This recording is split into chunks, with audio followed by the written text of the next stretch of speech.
ভারতে চিকিৎসা করাতে গিয়ে রহস্যজনকভাবে নিখোঁজ ঝিনাইদহ ৪ আসনের সংসদ সদস্য আনোয়ারুল আজিম আনারের মরদেহ উদ্ধার করা হয়েছে। এই বিষয়ে ঢাকা মহানগর গোয়েন্দা পুলিশের কাছে বিস্তারিত আরও কি তথ্য রয়েছে তা জানতে যুক্ত হব সহকর্মী কিশোর জাহানের সঙ্গে।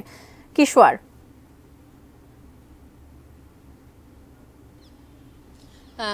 তাসফিয়া, আসলে নিখোঁজের যে ব্যাপারটি, ঝিনাইদহ ৪ আসনের যিনি সংসদ ছিলেন আনোয়ারুল আজিম, বেশ অনেক দিন ধরে আসলে ওনার ব্যাপারে কথা হচ্ছিল এবং আমরা আসলে যতটুকু তথ্য পেয়েছি যে উনি কিন্তু ভারতের নিউটাউন থেকে কিন্তু ওনার মরদেহটি আসলে উদ্ধার করেছে সেখানকার পুলিশ। এবং ৩ বারের যে সংসদ সদস্য আনোয়ারুল আজিম, উনি কিন্তু ১২ মে কলকাতা গিয়েছিলেন এবং পরবর্তীতে আসলে ১৪ মে যখন ওনার মোবাইল ফোনটি সুইচ অফ হয়, মূলত তারপর থেকেই আলোচনায় আসেন উনি এবং তখনই আসলে ওনার পরিবারের পক্ষ থেকে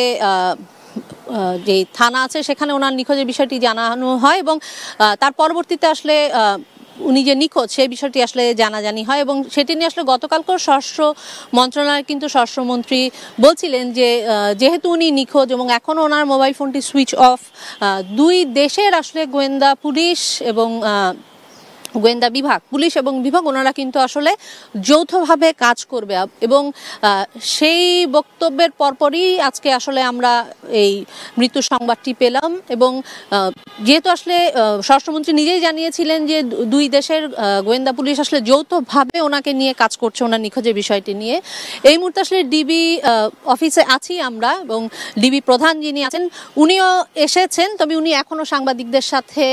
কথা বলেননি। আমরা যতটুকু জানতে পেরেছি কিছুক্ষণ পরে উনি হয়তোবা এই বিষয়ে আরো বিস্তারিত জানাবেন সাংবাদিকদের, তখন হয়তোবা নিখোঁজের বিষয়ে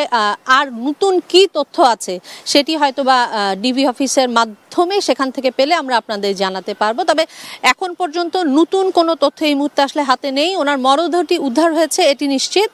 এবং কিভাবে বা কেন কিভাবে আসলে পুরো ঘটনাটা হলো তার কোনো নতুন তথ্য আছে কিনা সেটা হয়তোবা ডিবি অফিস থেকে জানালে আমরা পরবর্তী সংবাদে আরো বিস্তারিত জানাতে পারবো। তাসফিয়া।